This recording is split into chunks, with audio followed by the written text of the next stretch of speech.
Second salvo, 200 yards short.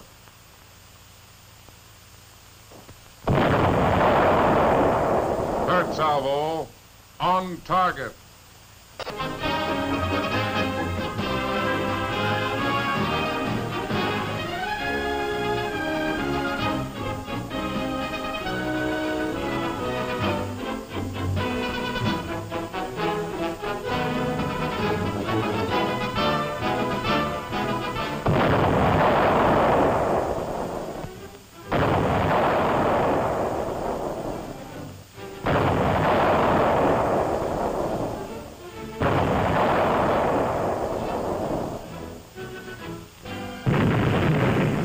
Long before Pearl Harbor, the Signal Corps of the United States Army knew it would take more than a telephone wire to connect this voice with all the other fighting units that had to hear it. They knew it would take radio transmission. Radio can reach these tanks wherever they are and tell them what's ahead. A radio transmitter could coordinate the movement of troops, bring tanks and infantry together at the right place at the right time. But it would have to be a mobile radio transmitter.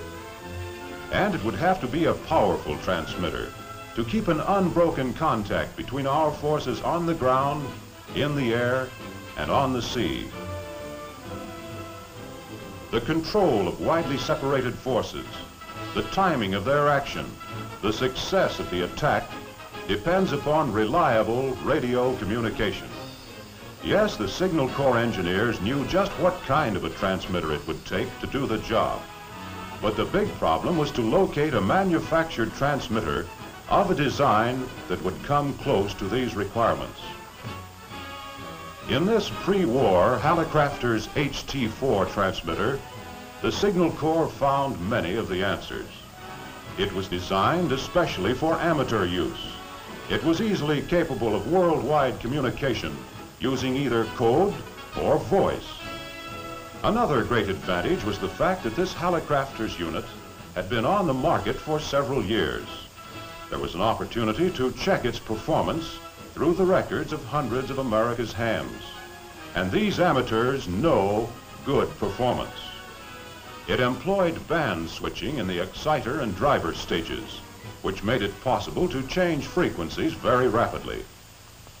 Say W2 USA, W4 GWZ, caller 20. I'm sorry to answer. 4 G George, repeating me now, W2 USA. The center of the transmitter, hello 20, hello 20, hello. Please stand by, because I'm out in the control room making a station break. I want to do one of each mile, calling 20, calling any 20, calling sure that you're hearing me. But I would like to... Hello, CQ. Hello, CQ. This is W9WZE Chicago, W9WZE Chicago, calling CQ for any 20-meter phone and standing by. Go ahead, please.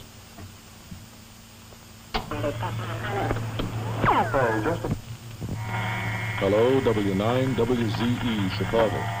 Hello, W9WZE Chicago. This is W6QD, Los Angeles, California. W6QD, Los Angeles, calling W9WZE Chicago. Go ahead, Bill. Hello, W6QD, Los Angeles, California. This is W9WZE Chicago coming back. Good evening, Herb.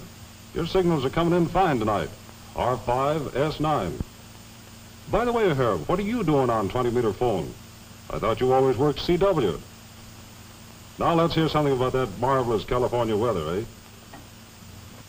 Alaska, Australia, Europe, South Africa. These were regular, almost daily experiences in many amateurs' homes, where Hallicrafters were rapidly shrinking this old world of ours. The transmitter that serves the Army must be able to perform anywhere and under all kinds of unpredictable conditions. Up to this time, no one had ever thought seriously of putting this sensitive, finely balanced instrument on wheels and bouncing it around foxholes. What about vibration? Where would the power come from? The job of toughening up the HT-4 to go to war fell on the shoulders of Bill Halligan, Bob Samuelson, Hallicrafter's chief engineer, and the hard-pressed technicians of the Signal Corps. There were few changes needed to adapt this unit to Army needs. There was good engineering and good sound construction in the set to start with. This was to be the new home for Hallicrafter's equipment. Everything needed to transmit and receive had to be packed into this small space. That would take some more good engineering. This demand was nothing new to these pioneers. There are no fixed limits in Hallicrafter's design or construction. There is always development, change, improvement. Many of the war adaptations were drawn from advanced developments that had been in the experimental stage for months. For example, in the pre-war model, plugging in a tuning unit might be quite a trick if the holes in the prongs couldn't get together.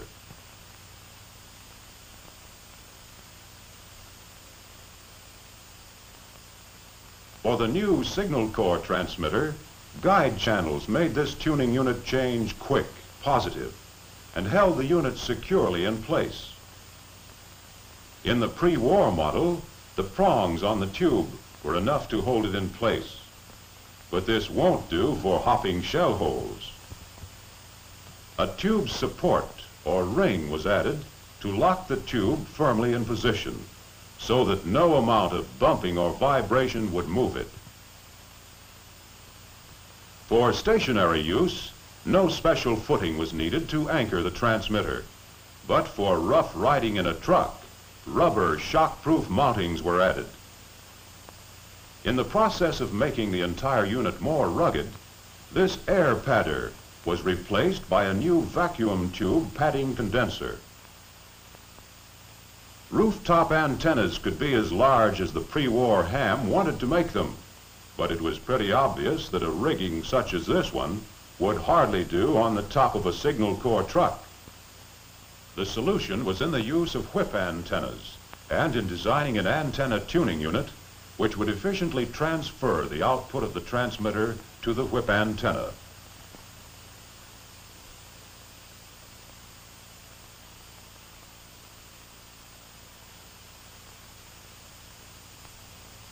Throughout all of these changes, to adapt a peacetime transmitter to wartime requirements, the high-quality standards of Hallicrafters were strictly maintained in workmanship, in design and construction, and especially in performance. When the Signal Corps inspected the first of Hallicrafter's transmitters armored for war, they found what they were looking for: a high-powered unit that had been made completely mobile, one that delivered good, reliable performance under all conditions. The first big job had been done well. Then came the warning of another bigger job. Field reports indicate performance of SCR-299 exceeds expectation.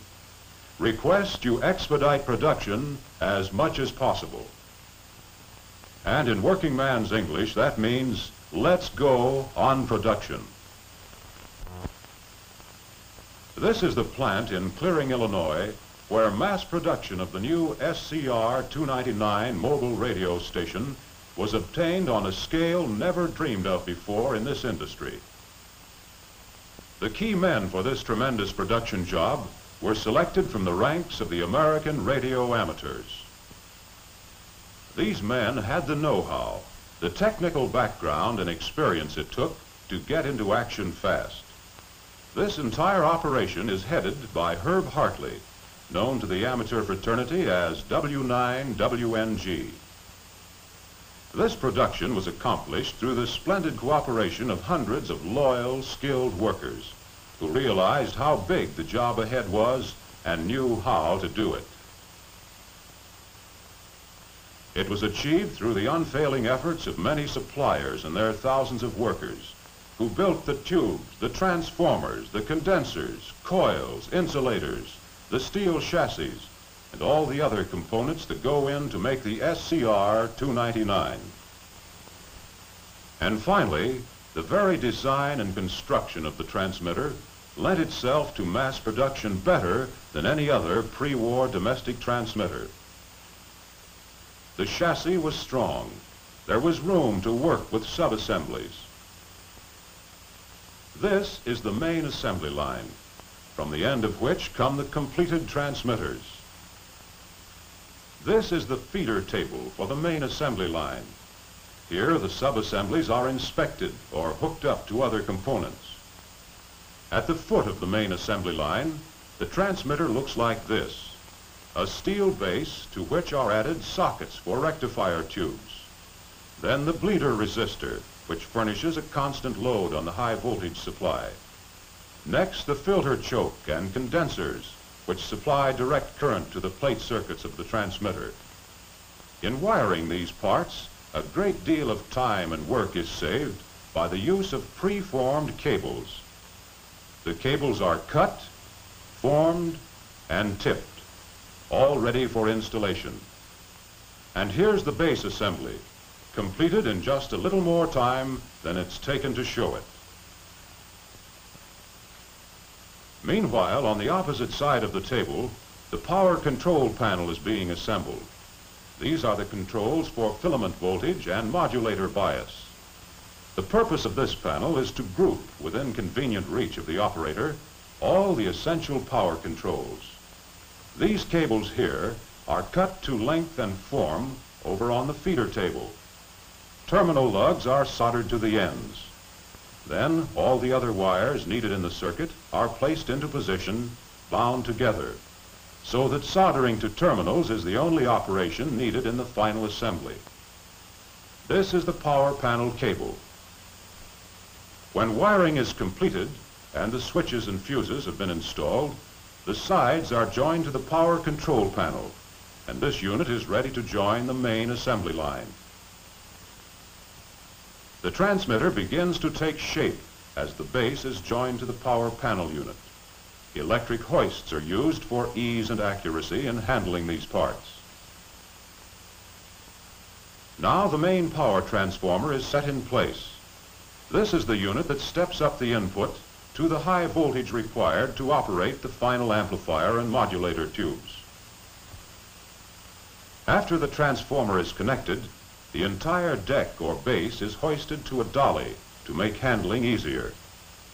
There's high power equipment on this deck, and it's heavy. The second deck contains the audio driver stage and modulator of the transmitter, which makes possible radio telephone operation.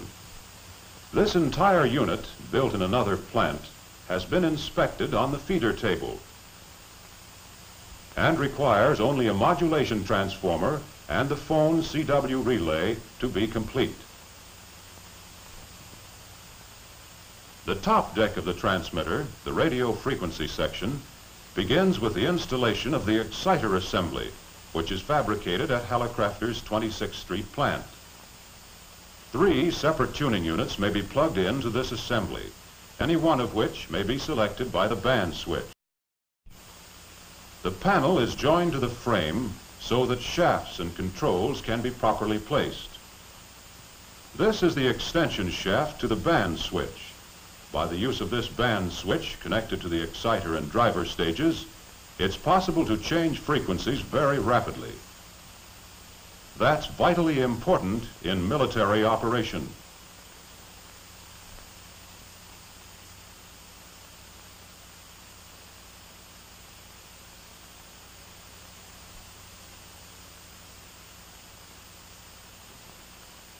The final amplifier tuning condenser assembly was built as a unit on the feeder table. It is placed carefully in position. Before this radio frequency deck joins the main assembly line, the standoffs are added. The exciter to modulator cable is hooked up. The neutralizing condenser is mounted on the standoffs.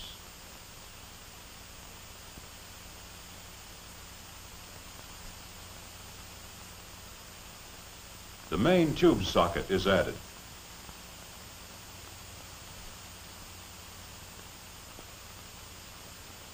Here are the antenna binding posts through which passes the output of the transmitter.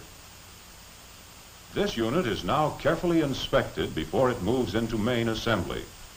Every element, no matter how large or small, is inspected and tested before it goes into a transmitter. When the radio frequency deck joins the main assembly here, the big job is nearly done. A steady flow of finished units has been made possible by intelligent planning of the work at all Hallicrafters plants, perfect coordination with the suppliers and subcontractors, and hundreds of skilled and tireless hands. Now the relays are covered. The smaller tubes are set in place, and the completed unit is ready to leave the assembly line. The transmitter is now ready for the first of many tests it will receive before it earns the stamp of final approval. This is the electrical testing room, where the transmitter's output, modulation, and keying are accurately measured and recorded. This work calls for plenty of technical skill and knowledge, so the staff here is principally made up of experienced radio amateurs. Signal Corps inspectors watch closely these important steps in controlling both the quality and performance of the transmitter. This test measures the radio frequency output of the transmitter. Instead of allowing the signal to radiate over an antenna, these bulbs, called the dummy antenna, convert the RF output into heat. Another important test is the one made for overload. The purpose of this is to make sure the relays respond properly to protect the circuits. This is also done to determine the capacity of the entire transmitter to absorb a temporary overload in normal operation without breaking down. Next, the transmitter is given a trial at sending code signals. When operated in this manner, the audio amplifier and modulator are not used. The flashing of these rectifier tubes shows how the key simply makes and breaks the output to form the characters of the telegraph code. To check how well the transmitter responds to all essential voice frequencies, the oscillograph is used. This detects any distortion and locates at what point the distortion occurs. This transmitter shows a normal frequency response. When the lid goes on the transmitter, that means it has passed all the electrical tests with an A1 rating. It's ready now for the Signal Corps truck. In another part of the plant, radio receivers are being mounted on a table assembly that makes up the listening end of this communication unit. Each table is equipped with two similar radio receivers. One operates on the main power supply and the other from an auxiliary battery. The entire assembly is tested for proper operation as a unit. The two receivers can be operated simultaneously. This is the speech amplifier. Two separate operating positions are provided. Part of the table assembly includes two loudspeakers, two field telephone instruments, and a portable typewriter. This is the final step in assembly, bringing the transmitter, the receivers, and the accessories together and installing them in the truck. Once the equipment is mounted inside this door, it becomes officially the SCR 299. It's on the way to the front. Easy does it. There's no room to spare here, and there's plenty more to be put in. Every inch of space is accounted for in this truck, and these men know how to use it. A place for everything, and everything goes right into place quickly and securely. While the transmitter is being bolted to the floor, the table assembly with its receiving equipment moves in. Accuracy in design and construction makes it possible to save many valuable hours throughout the entire production and assembly of the unit. There goes the wall cabinet that holds the additional operating parts, extra coils, tuning units, condensers. And here's the bench that contains the tools and spare parts, a radio man's hope chest. And this is what it looks like when the operators step in. At the far end, the transmitter with the antenna tuner on top of it. On the right, the wall cabinet. On the floor, the long bench for the operators. Both of these are storehouses for parts and accessories. On the left wall of the truck, the operator's table with two receivers, speech amplifier, control panel, and below, an electric heater and the two field telephones. There goes the SCR-299 out into the field to make its final test on the air. There's just one thing missing. Where's the power coming from? The Signal Corps provides for that in a portable gasoline-driven generator that rides in this trailer behind each truck. This generator supplies standard lighting current, 117 volts AC.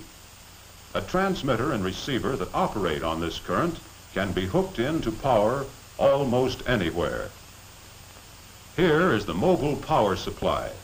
A remote control from the truck to the generator makes it possible to start and stop the generator at will. The operator prepares for the air test. His first call is to Central Control Station. WXYK, WXYK4, calling for a check on the quality of this transmission and standing by. And here is communication going off to war. Over these ramps roll hundreds of units that will carry the voice of victory to every corner of the earth. Like the champion thoroughbred it is, the SCR-299 rates a whole boxcar to itself.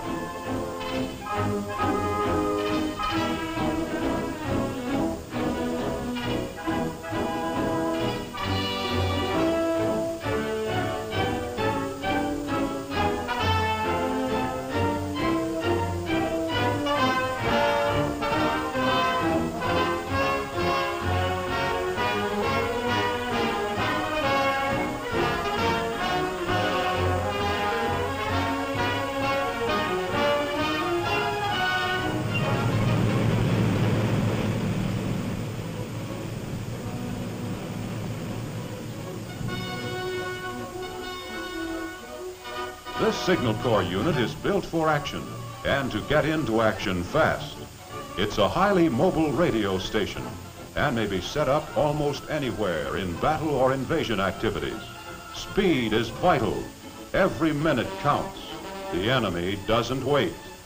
Communications must be ready at all times. It may be the only contact over which a blow-by-blow report flashes from the local front to the remote commands at Cairo, London, Sydney. The SCR-299 in this position is the nerve center of all our attacking forces. Artillery, tanks, infantry, Air Force, many of which are widely separated. Through the transmitter flow the reports, information, timing, and the order to advance. This is the voice of victory.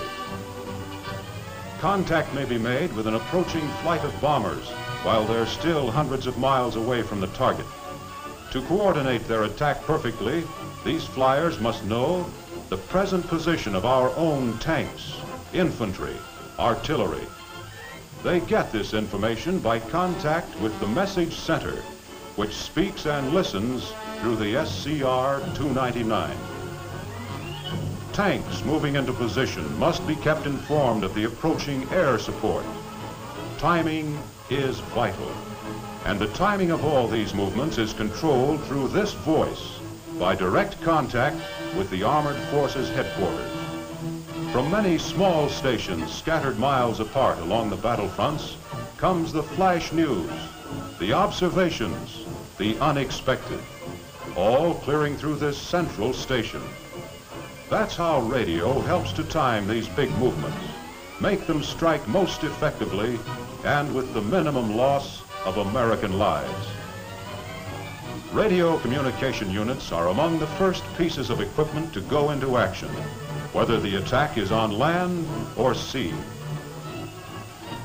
Radio communications stay in the fight as long as there are men, guns, ships, and tanks on the move. For the life, death, or victory of all of them depend upon this command: get the message through. Perhaps one of the most important messages ever issued is the one you're about to hear from Major General Harry C. Ingalls, Chief Signal Officer of the United States Army. General Ingalls. I'm speaking now as one American soldier to another, for we in the armed forces regard each of you men and women in this audience as being one of us and working shoulder to shoulder with us.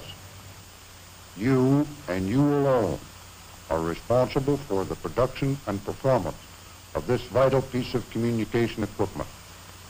You have seen enough to know what good communication equipment means to the men out there and what it means to victory. You have done a splendid job.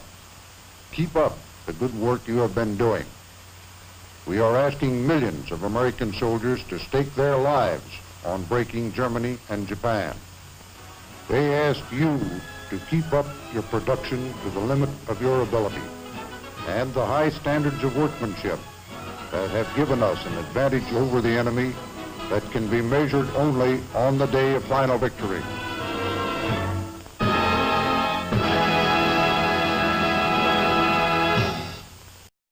Transmitter. And it would have to be a powerful transmitter to keep an unbroken contact between our forces on the ground, in the air, and on the sea. The control of widely separated forces, the timing of their action, the success of the attack depends upon reliable radio communication. Yes, the Signal Corps engineers knew just what kind of a transmitter it would take to do the job. But the big problem was to locate a manufactured transmitter of a design that would come close to these requirements. In this pre-war Hallicrafters H... Second salvo, 200 yards short.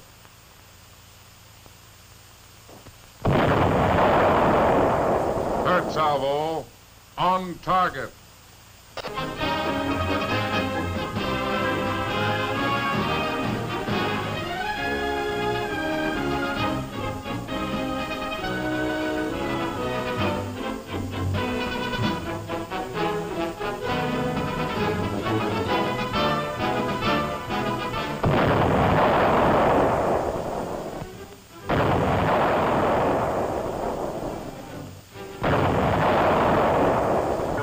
Before GWZ caller 20. I'm sorry, after for G George, repeating me now, W2 USA. The center of the tropical hello 20, hello 20, stand by. We got him out in the control room making a station break. I wanted to still be there for that station. One of each mile. 25. Calling 20. Calling any 20. I'm sure that you're hearing me. But I would like to... Hello, CQ. Hello, CQ. This is W9WZE Chicago. W9WZE Chicago. Calling CQ for any 20-meter phone and standing by.